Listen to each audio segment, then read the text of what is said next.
자, 안녕하세요. 반갑습니다. 오늘은 이제 유가가 떨어질 때 어떤 업종을 봐야 되는지를 한번 알아볼 거고요. 이제 3분기, 이제 곧 이제 2분기 실적 나올 때 됐고, 이제 3분기 실적이 이제 슬슬 반영이 될 때죠. 이제 선반영으로 이제 관련주들이 꿈틀꿈틀하면서 이제 밑바닥 찍고 올라갈 건데, 일단 그 올라갈 때라도 잡으려면 일단 관련주들이 어떤 건지, 얘가 왜 지금 주가가 갑자기 우상향을 하는지 이런 걸 기본적으로 알아놔야 얘가 이것 때문에 우상향하는 거겠구나라는 분석이 가능하니까 그걸 먼저 한번 정리를 해보려고 합니다. 일단 먼저 유가를 보면 현재 유가는 100불을 120불까지 찍고 난 뒤에 꾸준히 현재 하락 추세로 돌렸죠. 하락 추세를 돌리고 있고 지금 이 저점 또한 깨진 상황에서 죄송합니다. 이 저점 또한 깨진 상황에서 유가는 이 80에서 90불, 100불 이상만 안 되더라면 충분히 이제 관련주들이 한번 수익 2분기보다 실적이 개선이 되지 않을까 싶기도 하고요. 그 효과로 인해 이제 한번 조금씩 꿈틀꿈틀하면서 올라와 주지 않을까 약간 이런 생각을 해서 관련주를 한번 정리해 보려고 하고 있습니다. 이 유가는 현재 인플레이션에 대한 대표적인 시발점이죠, 얘는.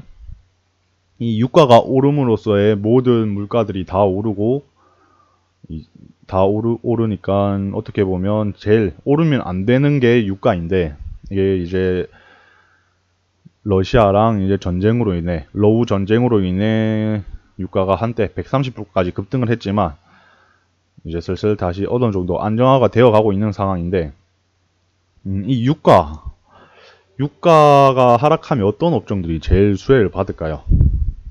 일단 제가 조금 알기로는 대표적으로는 해운, 그 다음에 나프타, 항공주, 그 다음에 페인트 이렇게 이제 수혜를 받는데 해운 같은 경우에는 이제 결국에는 기름값이 싸지니까 그만큼 영업이익률이 높아지겠죠. 매출액이 는다라기보단 이런 단기순이익 이런 게 높아지죠. 똑같은 기름을 쓰더라도 1톤의 기름을 사용을 하더라도 1,800원일 때 1톤 기름이냐 1,500원일 때 1톤 기름이냐 이거의 차이에 이제 실적이 반영이 되겠죠. 하지만 그 반영은 아마도 크지는 않다고 생각하고 있습니다. 크지는 않다고 생각하고 있고 이 해운 쪽은 일단 그렇게 아마도 선반영이 될 것 같고 그 이후에는 이제 페인트랑 나프타인데 이 유가 상승의 대표적인 게 나프타죠. 이 나프타는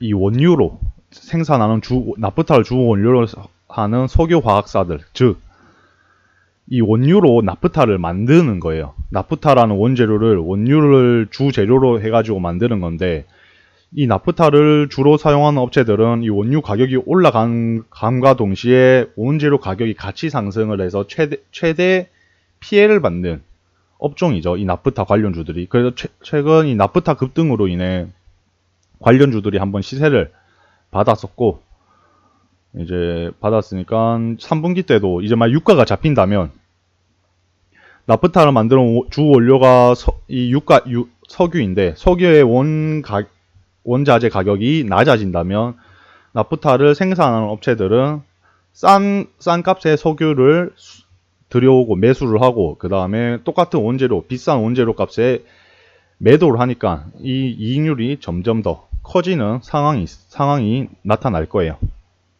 그래서 제일 수혜받는 거는 나프타 관련주가 제일 수혜받고 그 외에 이제 화학업종들도 충분히 수혜를 받을 수가 있습니다. 대표적으로는 일단 나프타를 보고 있고 페인트는 이제 페인트에도 나프타가 주 원료로 사용이 되는데 근데 현재 지금 이 원재료 값이 너무 상승을 해가지고 지금 공사들이 다 멈추고 있는 상황이죠. 그런 뉴스들이 다 계속 꾸준히 나오고 있는 상황이고 도저히 공사 진행이 안 되고 중소기업들이 이제 금리 인상으로 인해 부도까지 나는 상황에서 어떻게 보면 악재죠.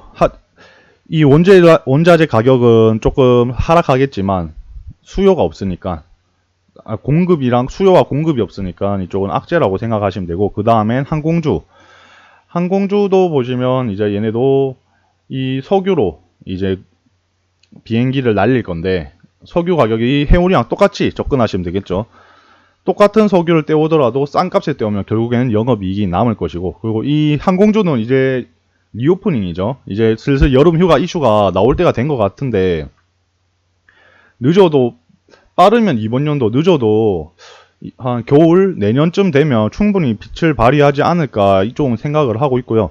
지금 관련주들 보시면 밑바닥에서 지금 추세를 돌릴까 말까 하고 있으니까 이런 것도 일단 여러 가지 방면으로 한번 생각을 해 보셔야 됩니다.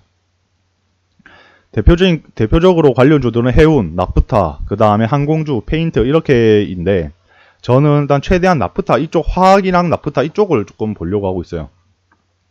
왜냐하면 2분기 때 최대, 이 석유가 2분기 때도 최대 거의 피크를 찍은 상황이었어요.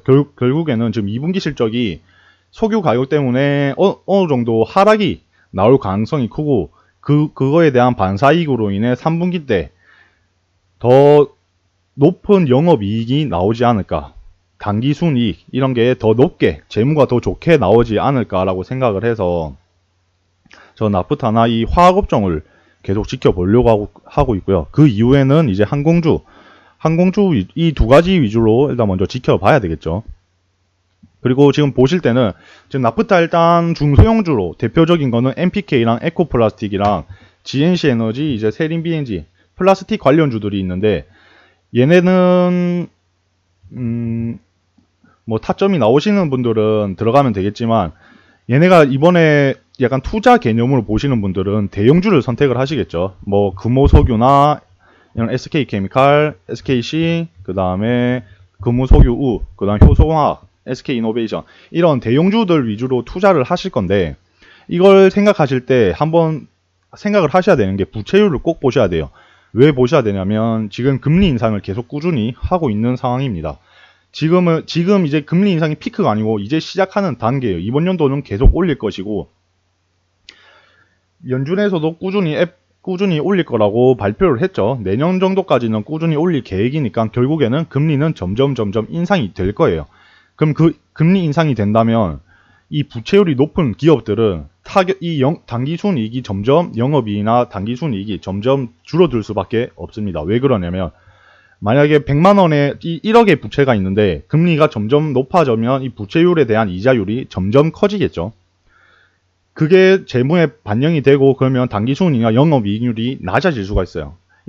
만약에 재무가 개판인 애들은 영업이익이 아무리 잘 나왔다고, 단기순이익이 아무리 잘 나와도 이 부채 이자에서 다 까먹는 상황이 발생할 수가 있으니까, 이거 매매하실 때는 부채율을 꼭 보셔야 됩니다.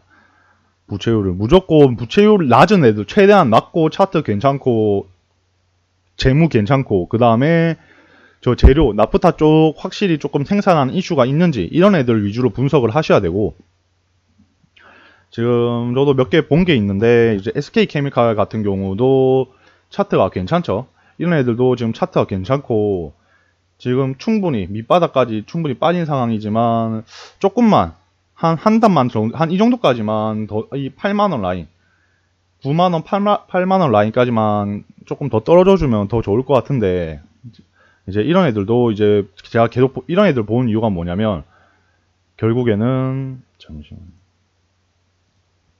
부채율이 45%, 얘네는 지금 부채율이 점점 줄어들고 있죠.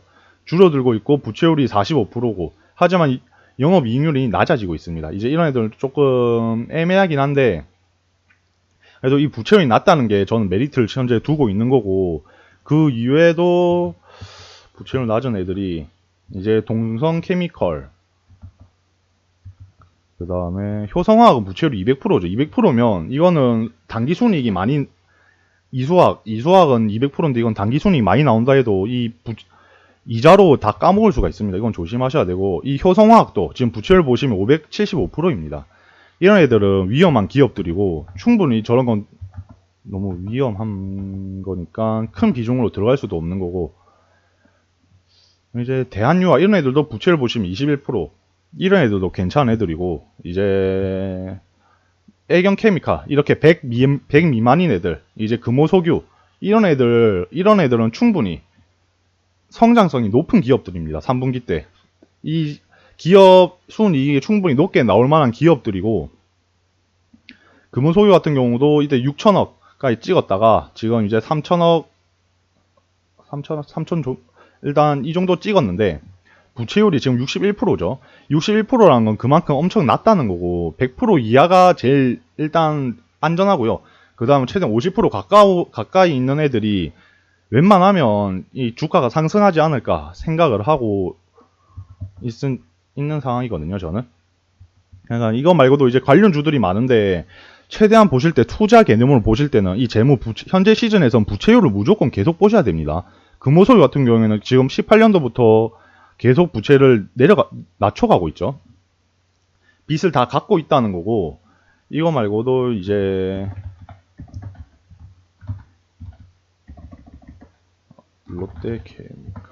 롯데케미칼 같은 경우에도 부채율이 지금 현재 55%입니다. 이런 애들 충분히 차트 자리든 이런 애들도 차트 자리가 매력적이죠. 이런 애들 보시면 제가 계속 지금 보고 있는 종목인데 이런 애들 이런 거 계속 바닥 지지해주는 흐름 보이고 여기서도 바닥 지지해주고 한번 추세를 바꿔주는지 지켜봐야 될 것 같은데 이런 애들도 충분히 매력적이고 재무까지 좋죠. 55%. 그러니까 이 장투 개념을 보실 때는 지금 시즌에는 부채를 무조건 필수로 보셔야 됩니다. 1등 순위를 보셔야 되고 부채가 높은 기업들은 조심하셔야 돼요. 특히 금리 인상 시즌 때는 부채 높은 애들이 제일 위험한 애들이니까 제일 조심하셔야 됩니다. 나프타는 일단 이 정도면 될 것 같고 이런 아시아나항공도 이런 항공 쪽도 근데 얘네는 부채가 심할 수밖에 없죠. 이제 풀리는 단계니까.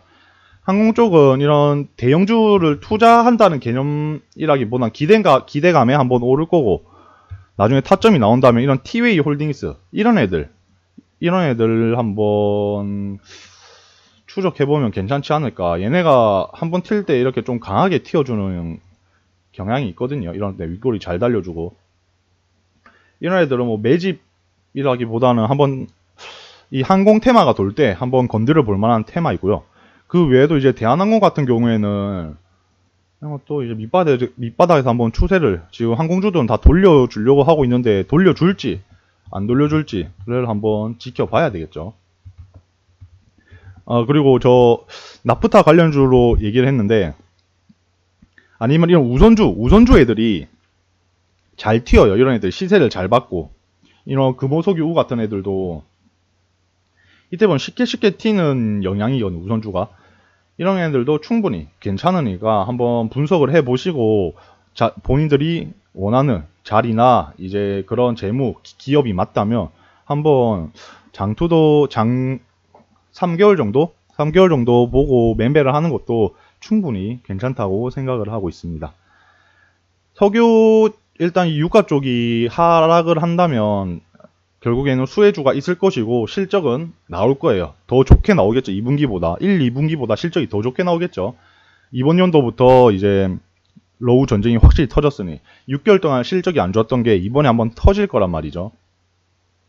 그걸로 인한 기대감이 분명히 나오지 않을까 생각을 하고 있고 그거는 어떤 기업이 나올지는 분석을 해봐야 알겠죠. 그걸 미리 알고 있으면 세력이겠죠.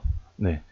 일단 이 유가 하락 쪽은 이런 관련주들은 이 정도로 일단 확인을 하시면 되시고 한번 공부해 보시고 분석해 보시고 그 다음에 투자 한번 해보실 분들은 이 업종들 잘 추려 가지고 본인들이 원하는 업종에 한번 투자를 제대로 한번 해보시길 바라겠습니다.